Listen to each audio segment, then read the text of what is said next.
Let me know if you have issues at all. We got issues. John, how are you? Not with you. All right, let me know when y'all back here. Everybody in?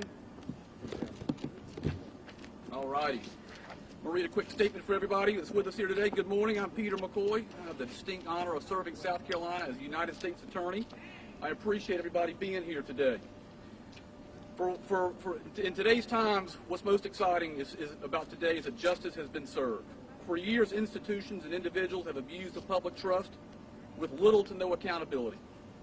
This includes corporations that have increased profits at the expense of their customers.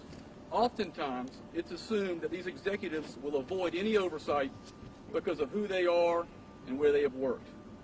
Here in South Carolina, SCANA has given unprecedented authority through the misguided BLRA, which is the Base Load Review Act.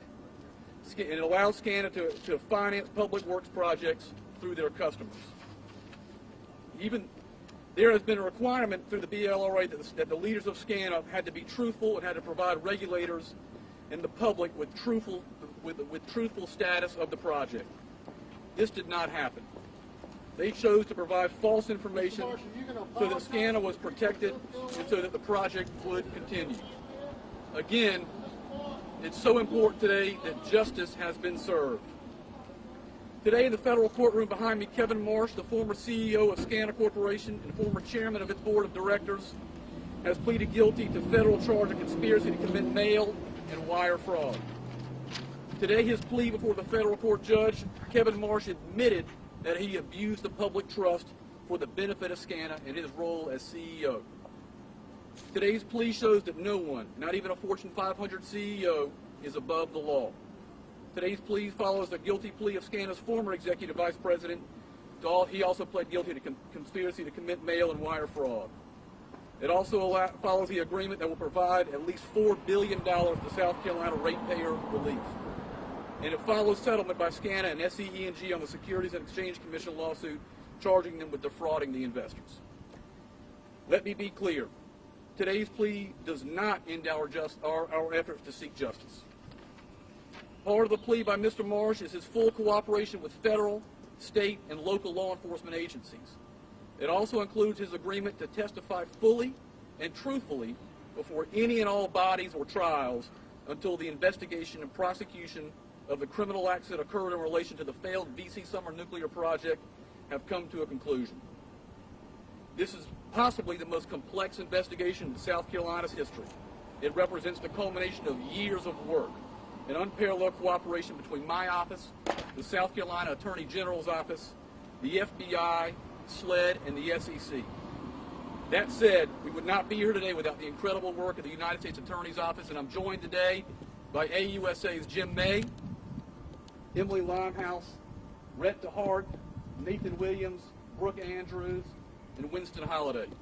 Without their help and without the help of our staff, without the help of our paralegals, and everyone inside the office of the U.S. Attorney's Office, this case would also not be able to be through to completion.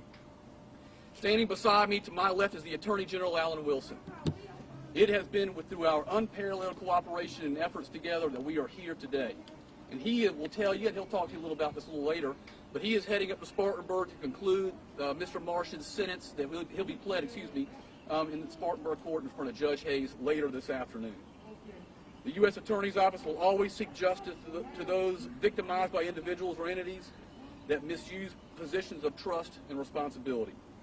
I am honored to have been U.S. Attorney throughout this prosecution and to get us here today. And again, I have to thank the folks that are standing here behind me and everyone who's come together and collaborated to make today possible. And again, nothing's more important than justice being served, which has happened here today. And I'm going to call up Mr. Alan Wilson, our Attorney General, to give a few remarks as well. Thank you. Thank you, Mr. U.S. Attorney. First off, I want to say that today could not have occurred without the full cooperation of the men and women standing up here behind us today. I want to thank U.S. Attorney Peter McCoy, the collaboration that we have had with the U.S. Attorney's Office, the FBI, SLED, the Attorney General's Office, and other agencies. This couldn't have happened without all of us working together, both the state and the federal components. There's really nothing more I can add to what Peter just said. I echo all of those sentiments. I want to go ahead and preemptively say that I'm probably not going to take any questions because for two reasons. First, we have a state companion case to the federal case, and neither of these cases could have occurred but for us working together. We're 50% of the way there. We have to go to Spartanburg to resolve the state case against Mr. Marsh, but there's also an ongoing investigation, so I don't want to make any comments that could affect that, but only to say thank you to the United States Attorney's Office, the FBI, SLED, and of course the people working from the Attorney General's Office who are standing behind me today. Again, they have worked tirelessly. I do want to give a shout out to obviously Creighton Waters and David Fernandez in the Attorney General's Office, Chief Deputy Jeff Young, and Deputy Attorney General Don Zelinka. Without their tireless commitment to this case, we could not have gotten the state companion case resolved. Again, I want to thank all of you for being here today to cover this, because covering someone of this stature being held accountable for a violation of public trust is truly so important for the people of South Carolina to know that the U.S. Attorney's Office and the Attorney General's Office are committed to protecting that public trust. And I want to thank you all for being here today, and thank you again, Mr. McCoy. Thank you, Alan. Appreciate it. Thank y'all. Thank you. Mr. McCoy, Mr. Wilson, thank you so much for people of South Carolina and trying to get justice for us. It's noted and much appreciated. Thank you. Thanks very much. It's just a little bit. I didn't want to get like your head in there.